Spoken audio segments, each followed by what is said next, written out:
Ayun, umpisahan ko na tong bagong dating na coffee machine.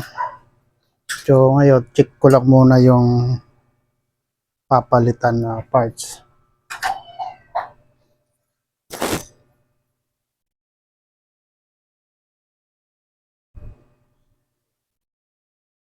$200.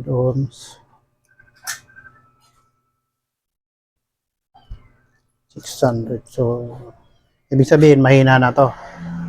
May resistance pero mahina. So kailangan talaga palitan.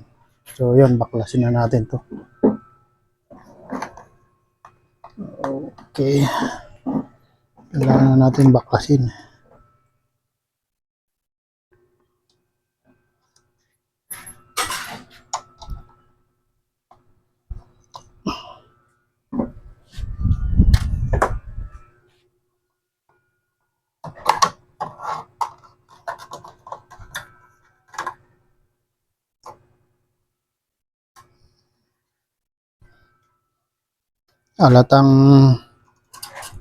Halatang hindi nagbabackflash yung may-ari nito. Ang itim ng hose. So, ay, wala yung gasket. So, itong group head na to, pwede pa to.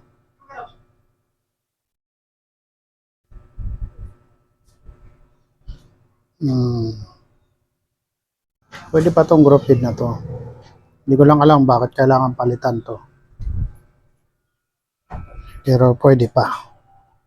So, ikakabit na natin yung bago. Ito yung bago. Bago nga ba to? Pinagtanggalan na din eh. Iba kasi yung group head ay yung gasket nito iba eh.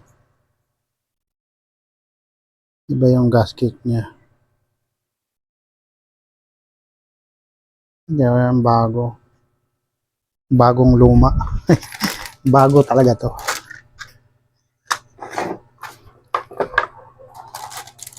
Yan, kakabit muna natin yung pinaka-heating element niya.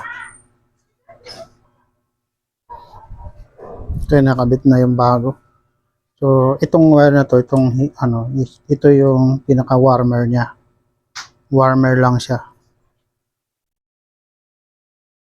So, para mainit pa din yung dadaloy na tubig dito. So, yung kakabitan natin.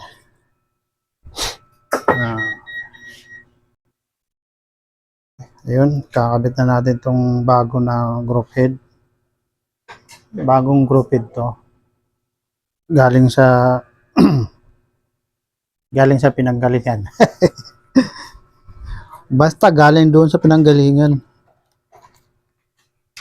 Bago naman to eh. Bago as in brand new. Halata naman brand new. Hindi naman luma yan. Tingnan nyo man.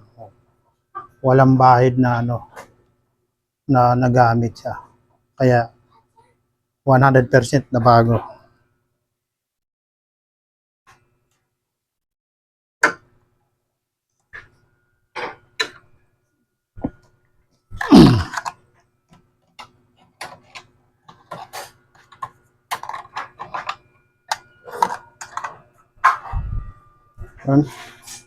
So, mukhang maraming leak itong machine na to.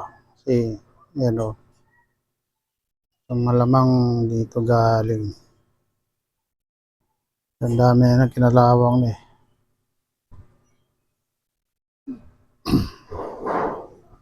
Ayan, leak po yan. Pero hindi ko pa natatesting to na kung may leak talaga siya dyan.